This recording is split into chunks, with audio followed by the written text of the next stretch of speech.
Good morning students, this is Satish Kumar from Krishna Public School, and in this video we shall be discussing about the remaining question and answers from chapter conservation.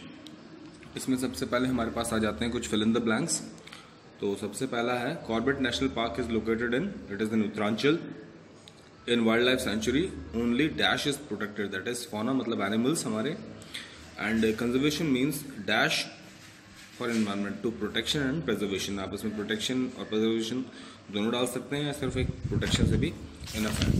Next is endangered species are those which are in the dash of extinction, verge of extinction. First वाले में आपका species आ जाएगा, second में verge आ जाएगा. A book in which information of on threatened species is given is called red data book.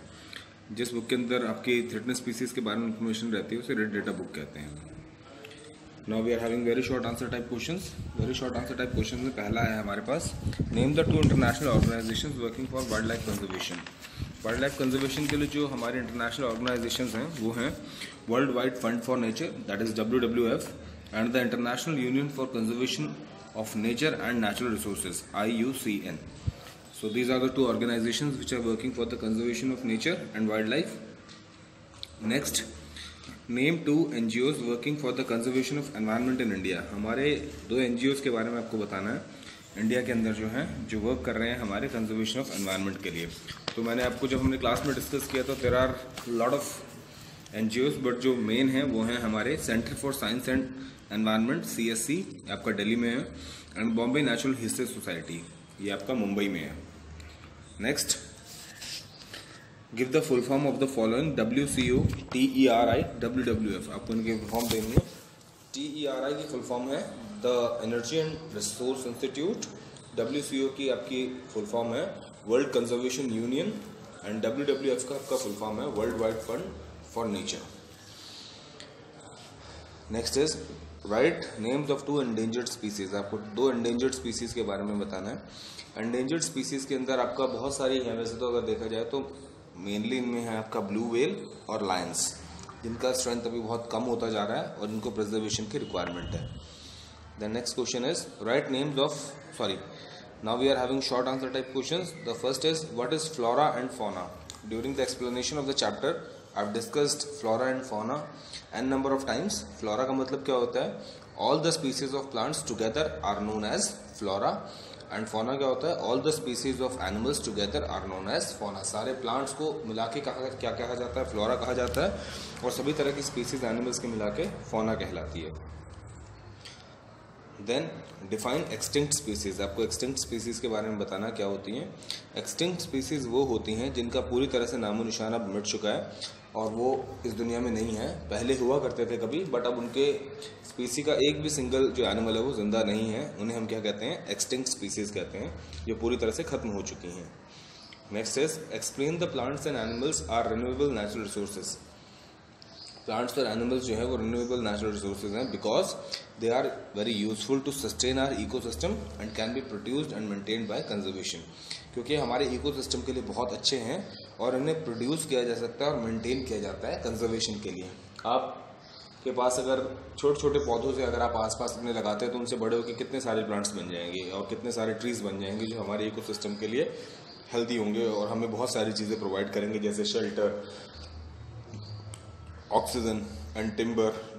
So like this there are lot many advantages of plants and animals. Animal से भी हमें बहुत सारी चीज़ें मिलती हैं, जैसे अगर हम शीप्स की बात करें, गॉड्स की बात करें तो इनसे हमें एक्सेलेंट क्वालिटी ऑफ वूल मिलता है. Then we are having what is biodiversity. Biodiversity क्या होता है, बायोडाइवर्सिटी होता है हमारे यहाँ पे मतलब all finds of life existing on earth, मतलब जितने भी जिंदा चीज़ें हैं सब चीज़ों को मिला के you can call biodiversity. Then what is conservation? Conservation is wise use of natural resources with an aim to preserve and protect them is called conservation. एक अच्छे तरीके से, बिल्कुल जिसको बोलते हैं वेल मैनेज तरीके से रिसोर्सेज का यूज़ करना ताकि वो हमारी आने वाली अपकमिंग जनरेशन्स के लिए भी क्या रह सके, प्रिजर्व रह सके, उसे हम क्या कहते हैं, कंजर्वेशन कहते हैं. How do grazing of animals affect forest.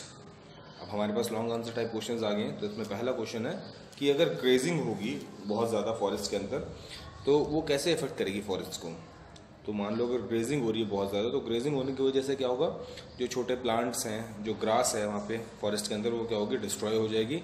And this also leads to soil erosion, और इसकी वजह से क्या होगा, सॉइल इरोजन भी होगा, मतलब मिट्टी का अपनी जगह से खिसक जाना या बह जाना, ठीक है, जब रेन वगैरह होती है, which in turn affect the forest ecosystem and damages the forest, और उसी की वजह से हमारा जो फॉरेस्ट का इकोसिस्टम होगा वो पूरा का पूरा इफेक्ट हो जाएगा और डैमेज हो जाएगा। तो इसीलिए ओवर ग्रेजिंग भी क्या है, नहीं होना चाहिए, क्योंकि इसकी वजह से भी जो हमारे फॉरेस्ट हैं ये बर्बाद होते हैं, इकोसिस्टम क्या होता है, डिस्टर्ब होता है। It should be in a controlled manner, मतलब इसको पूरी तरह से बंद करने की जरूरत नहीं है, it should be in controlled manner. Then how are forest fires controlled, जो फॉरेस्ट फायर्स होती हैं, जो जंगलों में आग लगती है, उसको किस टाइप से कंट्रोल किया जा सकता है, क्योंकि अगर उसको कंट्रोल नहीं किया गया तो पूरे जंगल जो हैं वो जल के राख हो जाएंगे, सब खत्म हो जाएगा, वहाँ पे जितना भी फ्लोरा एंड फौना, हमारे प्लांट्स एनिमल्स के जो हैबिटेट है वो पूरी तरह से खत्म हो जाएगा। तो उसको हम प्रोटेक्ट कैसे कर सकते हैं, तो जो फॉरेस्ट फायर होती है इसके लिए हमें सबसे पहले ध्यान रखने की बात यह है कि इनको मतलब ये फैलती कैसे, इनके रीजंस हमें पता होने चाहिए। तो उन रीजंस को अगर हम अवॉइड कर देंगे तो ऑब्वियस सी बात है कि ये नहीं फैलेंगी।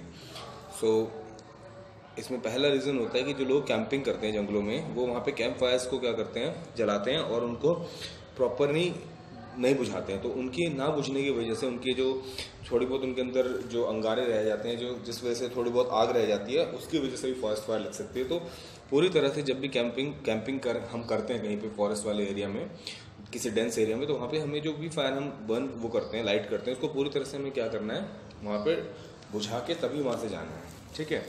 नेक्स्ट है, जब हम पिकनिक वगैरह में जाते हैं तो वहाँ पे जैसे मतलब कुछ लोग क्या करते हैं, they are having smoking habits, तो वो कुछ भी चीज़ वहाँ पे स्मोक करके उस जलती हुई चीज़ को इधर उधर कहीं सूखे पत्तों में या वैसे कहीं फेंक देते हैं, जिसकी वजह से आग लगने का खतरा बहुत बढ़ जाता है। तो हमें इस टाइप से कोई भी न्यूसेंस नहीं करना है वहाँ पे, जिसकी वजह से ये चीज़ें हों।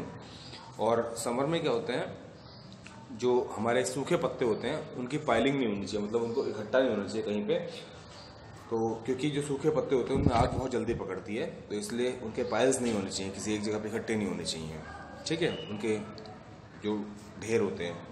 नेक्स्ट है, जो लोकल विलेजेस होते हैं उन्हें भी पता होना चाहिए कि मतलब किस चीज़ों से हम फॉरेस्ट फायर्स को कंट्रोल कर सकते हैं, मतलब जो बेसिकली चेन चलती आ रही है उसको रोकने की ज़रूरत होती है हमारी, जहाँ से मतलब आग फैलती है, तो उस चीज़ का यूज़ करके फॉरेस्ट फायर्स को रोका जा सकता है।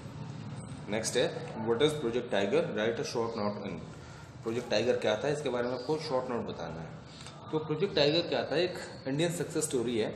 जब हमारे इंडिया में टाइगर्स एक्सटिंक्शन की कगार पे आ गए थे, बिल्कुल खत्म होने वाले थे, तो उन्हें बचाने के लिए 1973 में प्रोजेक्ट टाइगर लॉन्च किया गया था, ठीक है। और इसके बाद हमारी कंट्री में जो टाइगर्स के लिए रिजर्व्स खोले गए थे, मतलब बहुत सारे टाइगर रिजर्व्स खोले गए थे, जिनकी वजह से हमारे जो मतलब 57 टाइगर रिजर्व्स थे 18 डिफरेंट स्टेट्स में, जिसकी वजह से हमारे टाइगर्स की जो स्ट्रेंथ है वो बहुत ज़्यादा हो गई थी, क्योंकि 1000 से भी कम हो गए थे और एक्सटिंक्ट होने की कगार पे थे। तो इन्हें बचाने के लिए प्रोजेक्ट टाइगर चलाया गया था। तो और आज प्रोजेक्ट टाइगर की वजह से ही 2000 से ज़्यादा टाइगर्स हैं हमारी कंट्री में। नेक्स्ट है, why do small animals become endangered. छोटे एनिमल्स बहुत जल्दी एंडेंजर्ड क्यों हो जाते हैं, तो इसके लिए बहुत सारे रीज़न है, क्योंकि उनका हैबिटेट डिस्ट्रक्ट हो जाता है by large scale man made alterations. हमारे लार्ज स्केल मैन मेड जो ऑल्ट्रेशन होते हैं, जैसे mining, construction of dams, industries, forest fires and poisoning of biodiversity, जिनको हमने चैप्टर में बहुत डिटेल में पढ़ा था, इनकी वजह से भी क्या होता है कि जो एनिमल्स होते हैं, छोटे एनिमल्स, वो बेचारे सबसे ज़्यादा इफेक्ट होते हैं और वो एक्सटिंक्ट हो जाते हैं, ख़त्म हो जाते हैं, वो जी नहीं पाते फिर इस वजह से, ठीक है। नेक्स्ट आता है इसमें हमारे पास, why did IUCN prepare the red book data. Red book data क्यों बनाया है IUCN ने। IUCN maintains the red list which is the compilation of endangered wild life species as red data book.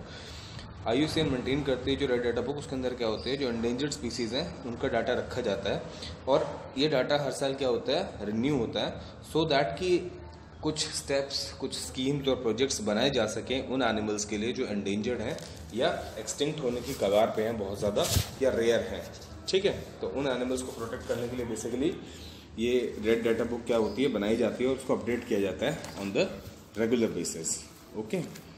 So this is what the reason. Thank you very much students for listening me so far.